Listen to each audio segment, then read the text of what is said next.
Hi, I'm Mitch from Bosch, and this is the GKT 55 GCE. I'm here today to explain to you the warped baseplate issue and how to easily avoid this by following the correct beveling procedure. This is relevant for all bevel settings, from -1 degree, 0 degree, all the way up to 47 degrees. To demonstrate how to do this incorrectly, first we need to loosen both bevel adjustments. Move the saw to any angle and tighten the rear adjustment.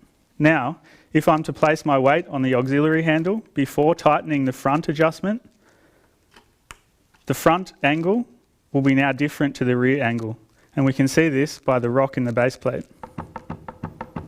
To correct this, first we need to loosen both bevel adjustments, reset the angle, and retighten the rear adjustment. Now, it is very important that we don't put any weight on the auxiliary handle or the body of the tool. Simply tighten the front adjustment as it stands. Now we can see the base plate sits perfectly flat to the table. To summarise, when making any bevel adjustments, it is crucial that no weight is applied to the auxiliary handle before the front and rear bevel locks are secured tightly. Thanks for watching.